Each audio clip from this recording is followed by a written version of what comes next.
অতি বেয়া লগা এটা পৰিৱেশ, য'ত এই বানপানীৰ বাবে নিজৰ সন্তানক হেৰুৱাব লগা হ'ল।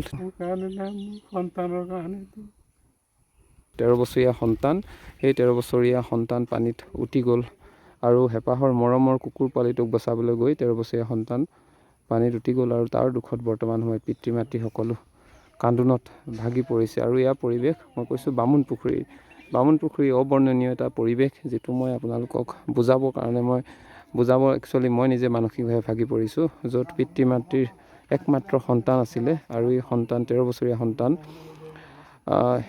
হাৰ্টৰ প্ৰব্লেমো আছিলে সন্তানটোৰ, পানী দেখি ভয় খালে আৰু মৰমৰ এটা কুকুৰ পোৱালি আছিলে, কুকুৰ পোৱালিটোক বচাব যাওঁতেই নিজৰ প্ৰাণ পানীয়ে আচলতে লৈ গুচি গ'ল, উটুৱাই লৈ গুচি গ'ল 13 বছৰীয়া সন্তানক। আৰু তাৰ পাছতে এতিয়া পিতৃ মাতৃ কান্দোনত ভাগি পৰিছে। কেনে এটা পৰিৱেশ হ'ব এই কথাটো আপোনালোকে হয়তো নিশ্চয় নিজে বুজি উঠিছে। আৰু তেওঁলোকৰ সপোনৰ ঘৰখন ভাঙি তছনছ হৈ গ'ল। কি এটা পৰিৱেশ।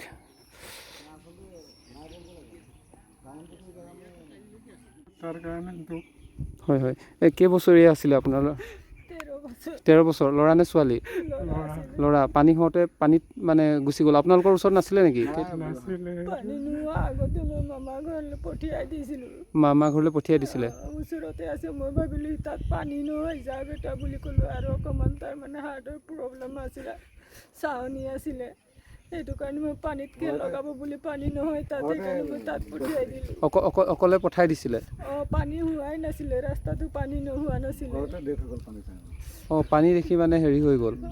তাই কুকুৰ এটা মানে বহুত মৰম কৰে, কুকুৰ পোৱালিটোক এৰিব নোখোজে। কুকুৰ পোৱালিটো লৈ গৈছিলে মানে পানী যেতিয়া ইফালৰ পৰা ফেক্টৰী যাওঁতে ধুমুহা মাৰিলে, ঢৌ নিচিনা মাৰিলে, দুই চাইডৰ আহি গ'ল, তাৰ হাতৰ পৰা মানে কুকুৰ পোৱালিটো এৰা খাই গ'ল বুলি কৈছে এতিয়া।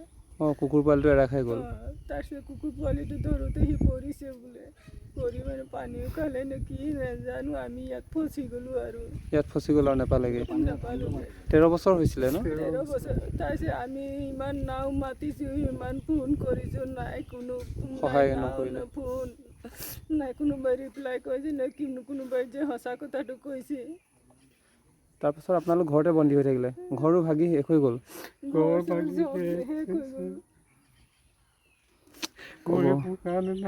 সন্তানৰ কাৰণে ক'ব আৰু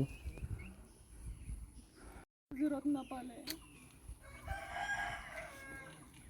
অভিশাপ হৈ গ'ল দেই। ডকুমেণ্ট আছে, লৈ পেলাই গুচি যাম, ডকুমেণ্টছখিনি সোমাব যাওঁতে আৰু তাক ক'ৰবাত ডক্টৰ দেখাবলৈ হ'লে তাৰ ডকুমেণ্ট চাই লৈ তাৰপিছতে মেডিচিন দিয়ে। সেইটো কাৰণে মই তাৰ ডকুমেণ্টছখিনিৰ কাৰণে মানে সোমাই দিলোঁ। নামটো কি হয় তাৰ?